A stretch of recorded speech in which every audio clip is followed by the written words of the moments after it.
kita bakal ambil PT apa untuk studi kasus ini? Kalau PT Indofood aja gimana? Kenapa harus PT Indofood? Karena PT Indofood tergolong ke dalam skala investasi yang besar. Yang lain gimana? Setuju. Terus untuk metodenya kita mau pakai metode apa? Gimana kalau payback period aja? Kenapa harus PT Indofood? Kenapa nggak yang lain aja? Karena payback period ini dapat membantu dalam pengambilan keputusan investasi dan juga kita dapat mengetahui seberapa cepat modal yang kita investasikan akan kembali. Dan juga metode payback period ini lebih simpel daripada metode-metode yang lainnya. Kenapa dibilang sederhana? Karena dalam metode payback period ini perhitungannya cuma pembagian sama perkalian, jadi lebih simpel aja dari metode yang lain. Lebih sederhana. Iya, lebih sederhana kan, gampang dimengerti.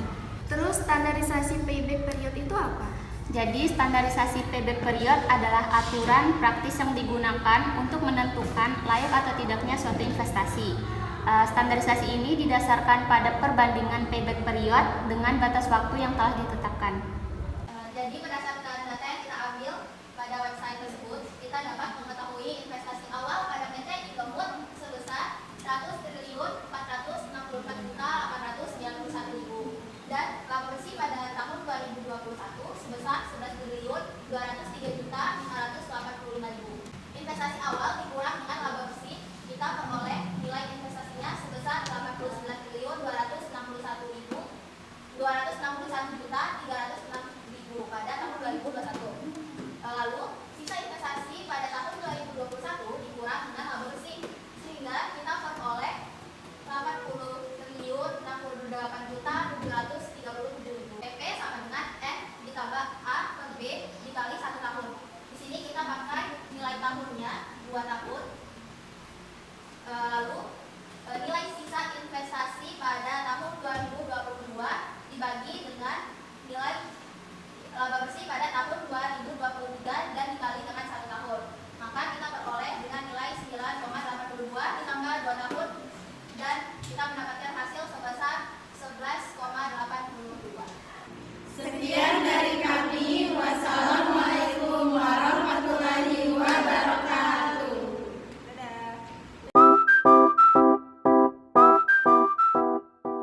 Assalamualaikum warahmatullahi wabarakatuh.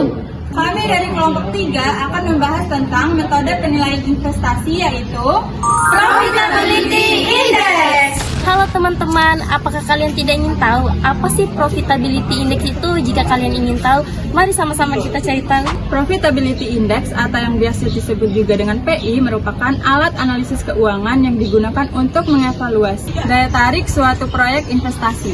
PI mengukur rasio antara nilai sekarang dari arus kas masa depan yang diharapkan investasi awal. Dengan kata lain, PI menunjukkan nilai yang dihasilkan per unit investasi. Rumus dasar untuk menghitung PI adalah PI sama dengan nilai sekarang arus kas masa depan dibagi investasi awal. Adapun standarisasi profitability index yaitu jika PI lebih besar dari 1, maka proyek investasi dianggap menguntungkan dan layak diterima. Jika PI lebih kecil dari 1, maka proyek investasi dianggap tidak menguntungkan dan sebaiknya ditolak. Jika PI sama dengan 1, artinya proyek investasi menghasilkan nilai yang sama dengan investasi awal titik impas. Kami akan mengambil contoh studi kasus pada PT Roti Indonesia yang ingin berinvestasi pada oven baru. Berikut adalah perhitungannya. Berikut adalah rincian proyeknya. Investasi awal adalah sebesar 50 juta rupiah yang merupakan harga oven yang baru. Harusnya yang masuk pada tahun pertama sebesar 15 juta rupiah. Tahun kedua 20 juta rupiah, tahun ketiga 25 juta rupiah dengan tingkat diskonto adalah 10%. Berikut langkah-langkah perhitungan profitability index. Pertama-tama, hitung present value dari arus kas yang masuk. Tahun pertama 15 juta rupiah dibagi 1 tambah 0,10 pangkat 1 yang menghasilkan 13.636.364 rupiah. Tahun kedua 20 juta rupiah dibagi 1 tambah 0,10 pangkat 2 yang menghasilkan 16.528.926 rupiah. Tahun ketiga 25 juta rupiah dibagi 1 tambah 0,10 pangkat 3, yaitu 18.782.868 rupiah. Total nilai aruskan yang masuk sebesar 48.984.158 rupiah. Sekarang kita akan menghitung profitability index-nya. PI sama dengan 48.948.158 rupiah, yang merupakan hasil dari present value aruskan yang masuk dibagi 50 juta rupiah dari investasi awal, yaitu menghasilkan 0,98. Dalam kasus ini, PI PT Roti Indonesia adalah 0,98. Karena PI kurang dari 1, investasi awal baru ini secara finansial tidak layak pada tingkat diskontol 10%. Ini berarti bahwa pengeluaran biaya operasional yang ditetapkan tidak aktif untuk menutupi investasi awal.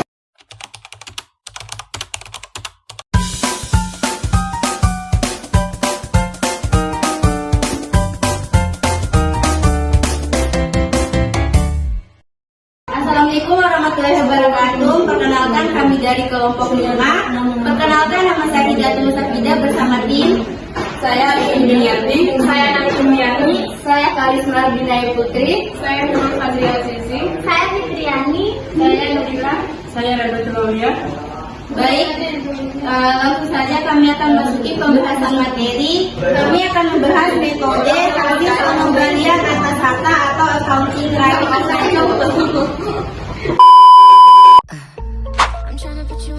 ROA atau Return on Asset adalah salah satu metode yang digunakan untuk mengukur seberapa efektif perusahaan dalam menghasilkan laba dari aset yang dimilikinya.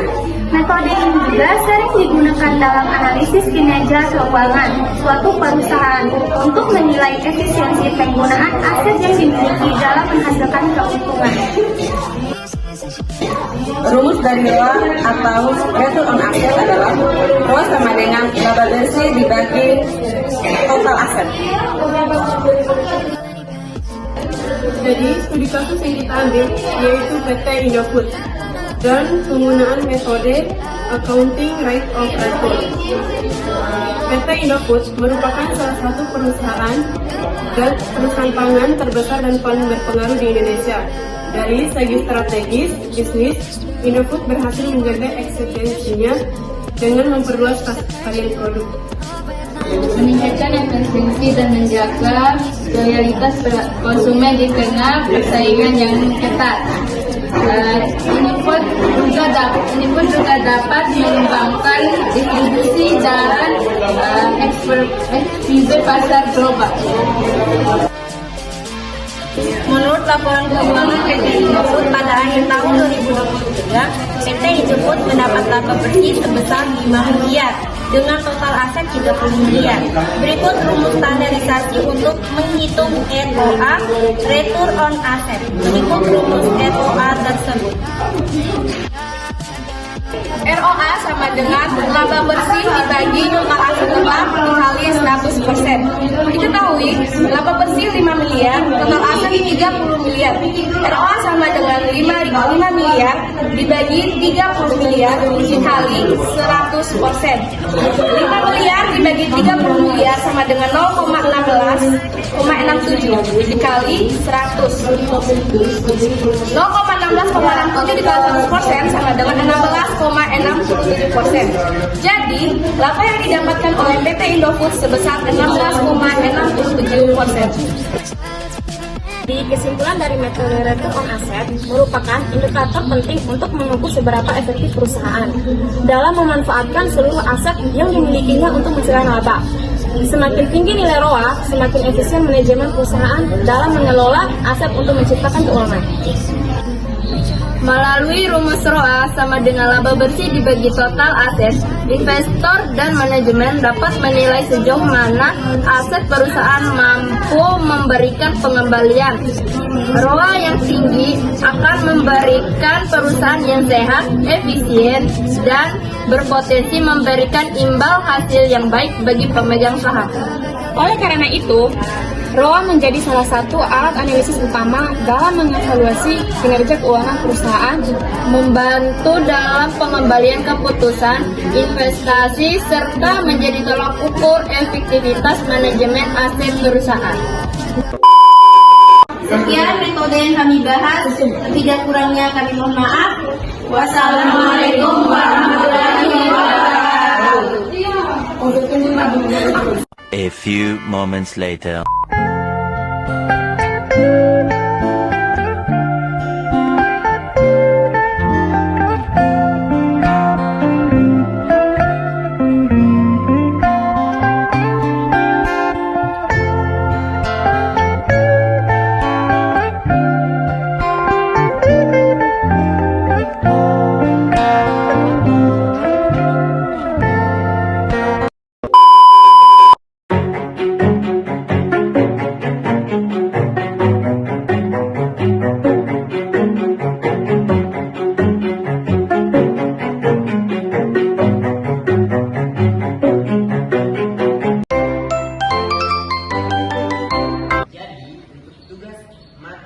Keuangan lanjutan, kita disuruh memilih satu dari 5 metode.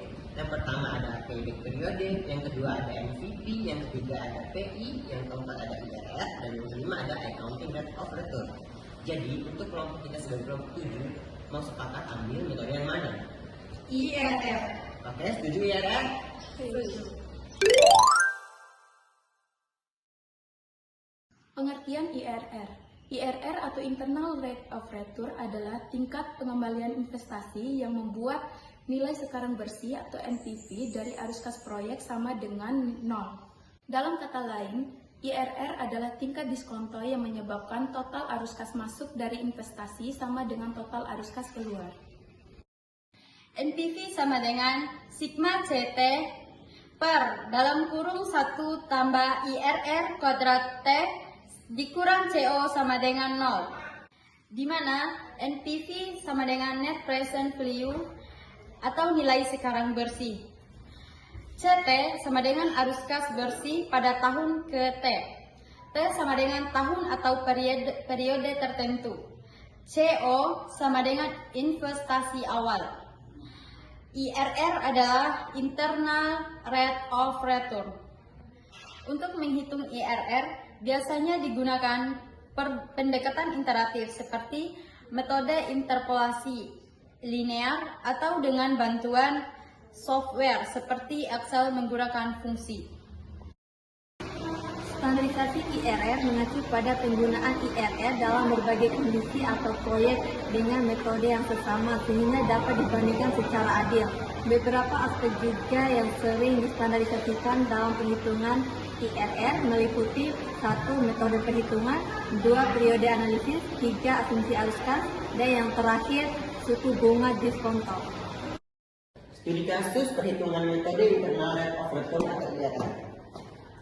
IRR tidak bisa dihitung langsung dengan aljabar karena merupakan persamaan non-linear tingkat tinggi. Oleh karena itu, kita harus menggunakan metode numerik seperti trial and error. Tapi jika tingkat diskontonya 12%, maka kita langsung menggunakan rumus NPV sama dengan sigma CT per dalam kurung 1 tambah IRR kuadrat T kurang CO sama dengan 0. Untuk soalnya, PT Pertamina sudah mempertimbangkan investasi dalam proyek pengembangan sumber minyak dengan investasi awal sebesar Rp 100 miliar. Proyek ini diperkirakan akan menghasilkan arus kas sebagai berikut. Jadi di sini ada data dari tahun dan jumlah investasi per tahun. Jadi untuk tahun pertama, 2, 3, 4, 5 itu memiliki jumlah investasi yang berbeda. Untuk tahun pertama yaitu 25 miliar, untuk tahun yang kedua yaitu 30 miliar, untuk tahun yang ketiga itu 35 miliar, untuk tahun yang keempat 40 miliar, dan untuk tahun kelima itu 45 miliar. Jadi di sini manajemen ingin mengetahui tingkat pengembalian IRR proyek untuk menentukan apakah proyek ini layak dijalankan. Jika tingkat diskonto yang disyaratkan 12%, apakah proyek ini layak atau diterima. Untuk langkah-langkah perhitungannya untuk menghitung metode itu adalah ada CO, di mana CO adalah investasi awal yang jumlahnya sebesar 100 miliar. Kemudian kita akan menghitung NPV. Hitung NPV. Karena menghitung rate of return adalah ada kaitannya dengan menghitung NPV juga. Jadi untuk menghitung NPV-nya dengan diskon rate 12%. Jadi caranya adalah NPV 12% sama dengan untuk NPV atau PV. Di sini kita hitung masing-masing dari tahun ke-1 sampai tahun ke-5. Jadi untuk present value tahun pertama ada 25 miliar per dalam kurung 1 kali 12 kuadrat 1. Kenapa di sini 12? Karena dari rumusnya di sini ditempatkan T. Jadi diskon rate-nya adalah 12. Jadi T itu sama dengan diskon rate. Jadi kita tempatkan 12 di sini. Mengapa di sini kita tambahkan 1? Karena ini adalah tahun pertama. Satu ini memang dari rumus. Jadi untuk hasil present value pertama ini kita kalikan dulu 1,12 dikalikan dengan 1, tetap 1,12. Jadi oleh karena itu hasilnya 25 dibagi dengan 1,12 tetap, dan hasilnya adalah 22,32. Oke, untuk present value tahun kedua sama dengan dari data untuk tahun kedua ada 30 miliar per dalam kurung 1,12 pangkat 2, karena ini tahun kedua. Jadi untuk perhitungannya 1,12 ini kita kalikan sebanyak 2 kali, sebanyak 4 kali.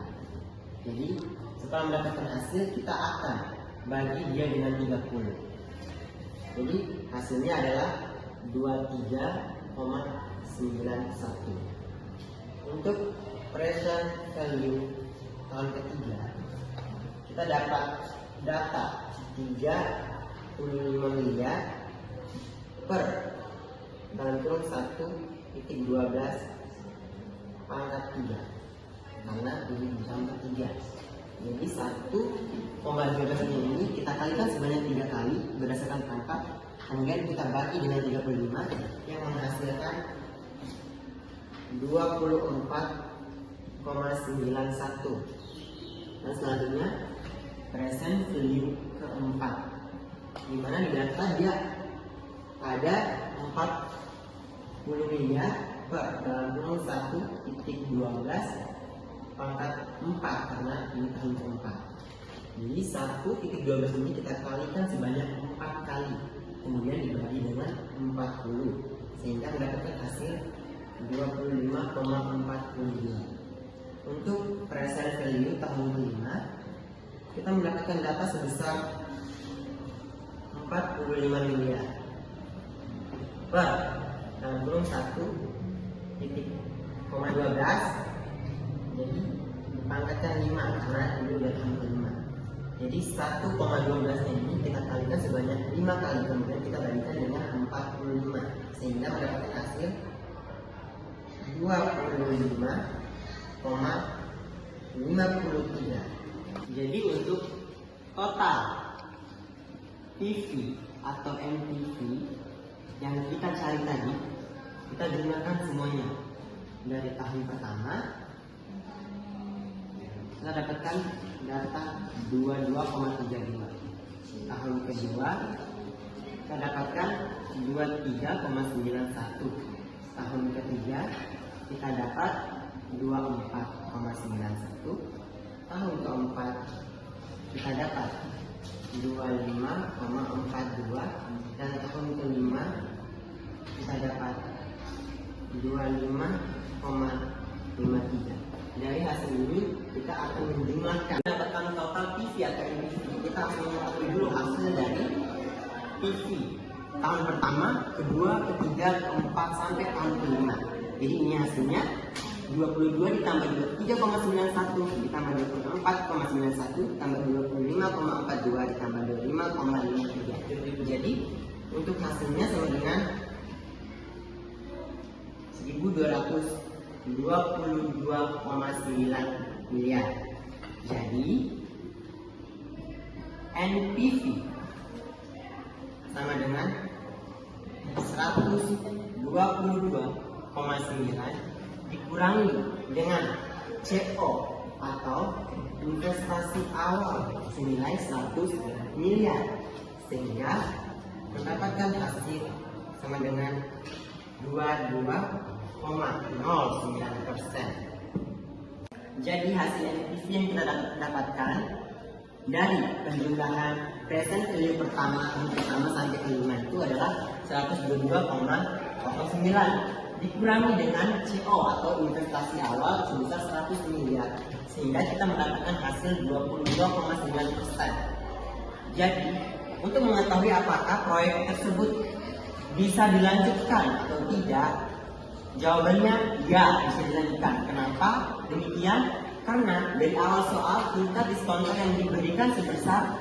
12% pada soal, sehingga kita memperoleh NPV-nya sebesar 22,9%. Jadi hasil yang kita dapatkan lebih besar daripada ketentuan yang ada di soal, sehingga dapat dinyatakan bahwa PT Pertamina dapat dilanjutkan dengan tingkat diskonto yang diberikan sebesar 12%. Kesimpulan daripada metode IRR adalah metode ini penting dalam menganalisis investasi terhadap kelayakan proyek. Rumus IRR memerlukan perhitungan iteratif karena tidak bisa diselesaikan dengan formula sederhana. Standarisasi IRR membantu membandingkan proyek secara objektif. Jika IRR lebih tinggi daripada biaya modal, maka IRR atau proyek ini dapat diterima. Dan jika IRR lebih rendah, maka proyek ini sebaiknya ditolak.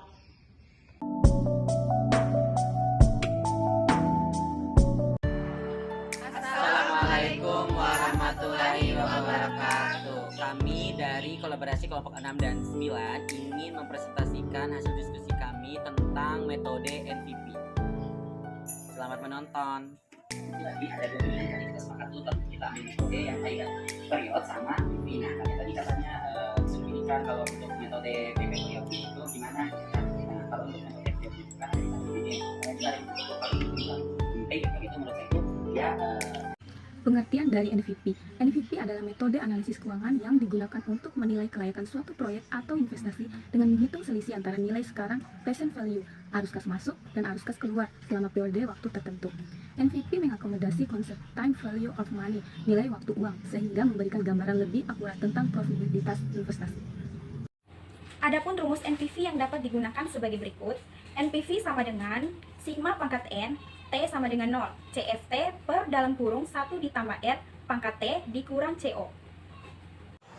Keterangan.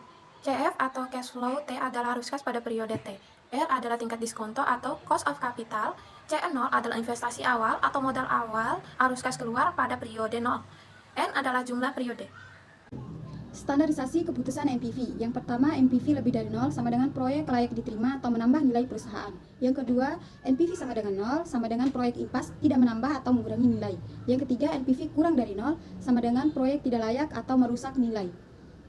Adapun dua kriteria tambahan dari standarisasi NPV, yaitu sebagai berikut. Yang pertama, NPV menggunakan arus kas dan bukan laba akuntansi. Dan yang kedua, tingkat diskonto R harus merefleksikan risiko proyek, biasanya disebut juga dengan WACC. Dan adapun contoh studi kasus yang kita ambil, yaitu dari PT Sariguna Prima Tirta Tbk.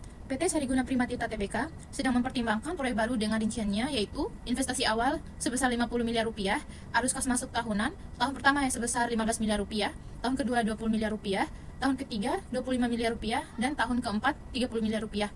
Tingkat diskontonya sebesar 12%, menggunakan WACC atau tingkat bunga yang relevan. Jadi bagian saya adalah studi kasus. Jadi studi kasus di sini kami mengambil dari NPV, di mana nilai NPV pertama 15M ditambah dengan 20M ditambah dengan 25M ditambah 30M, dan sesuai dengan rumus Terus 1 ditambah 0,12 itu dalam ketentuan frekuensi DP yang 10% karena ambil kami 10%. Terus 1 ditambah 0,12 pangkat 2 dan 1 tambah 0,12 pangkat 4. Nah itu sesuai udah dijabarkan di rumus, hasilnya itu 15 tambah 20 tambah 25 sama dengan 13,39 M ditambah 15,94 M ditambah 17,80 M ditambah 19,07 M sama dengan 66,20 M dikurang dengan 50 M itu adalah nilai investasinya sama dengan 16,20 M. Karena NPV positif maka 16,20 miliar ini adalah proyek ini banyak ditentukan diharapkan akan menambah perusahaan. Terus analisis lain, jika tingkat diskontonya menjadi 15% NPV akan naik. Dan jika kas tahunan lebih rendah dari perkiraan NPV juga akan berkurang. Penjelasan tabel. Di tahun 0, investasi awal sebanyak 50 miliar itu dianggap sebagai arus kas pada tahun 0. Faktor diskonto untuk tahun 0 adalah 1 karena tidak ada diskonto untuk arus kas saat ini. Kemudian tahun 1 sampai 4 arus kas masuk dihitung nilai sekarang dengan membagi arus kas tahunan dengan faktor diskonto 1 plus R. Jadi faktor diskonto dihitung berdasarkan tingkat diskonto 12% dan periode waktu. Jadi total NPV, total nilai sekarang arus kas masuk adalah sebanyak 66,20 miliar. NPV hitung dengan mengurangi investasi awal dari total nilai sekarang arus kas masuk.